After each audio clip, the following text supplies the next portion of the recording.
दुल्हन ने दूल्हे को अपने बॉयफ्रेंड के साथ मिलकर 400 फीट गहरी खाई में धक्का देकर के मार दिया। 17 करोड़ की शादी होने वाली थी। जी हाँ, सही सुना आप लोगों ने, 17 crore. One of the most expensive wedding in India. 17 crore का फोर्ट बुक हुआ था। लेकिन ऐसा क्या हुआ कि दुल्हन ने दूल्हे को ही मार दिया। ये कहानी है पुणे के केतन अग्रवाल और उनकी मंगेतर सिया गोयल की। बताता हूँ पूरा माजरा, लेकिन उससे पहले सब्सक्राइब कर लेना। तो पहले तो ये मामला बस एक एक्सीडेंट लग रहा था। सबका मानना था कि ये बस एक एक्सीडेंट है, लेकिन बाद में कड़ी से कड़ी जुड़ने लगी और पता चला कि ये तो एक प्री प्लान्ड मर्डर है। केतन के पिता ने यह खुद कंफर्म किया है कि 31 मई को पहली बार केतन और सिया लोहारगढ़ फोर्ट गए थे। वहां से आने के बाद सिया फिर से जिद करने लगी 5 तारीख को लोहारगढ़ फोर्ट जाने की, लेकिन 6 तारीख को इन्हें बाली जाना था, कुछ प्री वेडिंग काम से रिलेटेड।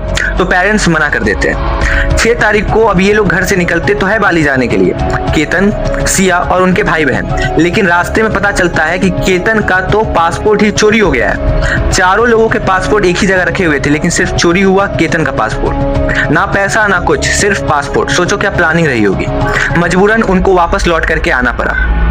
सिया जिद करती है और 14 तारीख को फिर से केतन को लेकर के लोहारगढ़ फोर्ट पहुंचती है। वहां अटेम्प्ट टू मर्डर भी करती है, केतन को धक्का देने की कोशिश करती है, लेकिन केतन एक पेड़ को पकड़ के बच जाते हैं। बाद में सिया ये कहती है कि मैं तुम्हें सांप से बचा रही थी। ये वो पॉइंट है जहां पर केतन को और उसके पेरेंट्स को ध्यान देना चाहिए था, लेकिन उन लोगों ने इग्नोर कर दिया।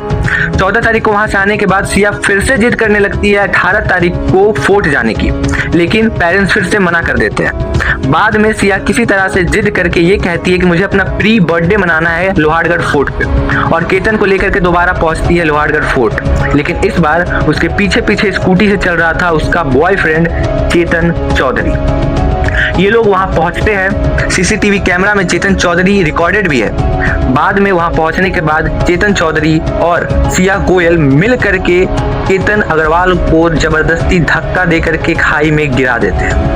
उसके बाद सिया गोयल अपनी स्टोरी में लिखती है कि तुम मुझे छोड़कर क्यों चले गए। कहानी सुनी सुनी लग रही है ना? जी हाँ, मैं बात कर रहा हूँ सोनम रघुवंशी की। अगर उस सोनम रघुवंशी को सजा मिली होती तो आज शायद ये सिया गोयल इतनी हिम्मत नहीं कर पाती कि एक हंसते खेलते परिवार को बर्बाद कर दे। हम लोग जुडिशियरी में इक्वलिटी की बात तो करते हैं, लेकिन जहां औरतों की बात आती है, जहां फीमेल की बात आती है, वहां हमारा जुडिशियल सिस्टम धीरे धीरे धीरे दम तोड़ने लगता है। आपका क्या ख्याल है इस घटना पे? कमेंट करके जरूर बताना, और हाँ, सब्सक्राइब करके ही जाना। मिलते हैं अगले वीडियो में, तब तक के लिए बाय बाय।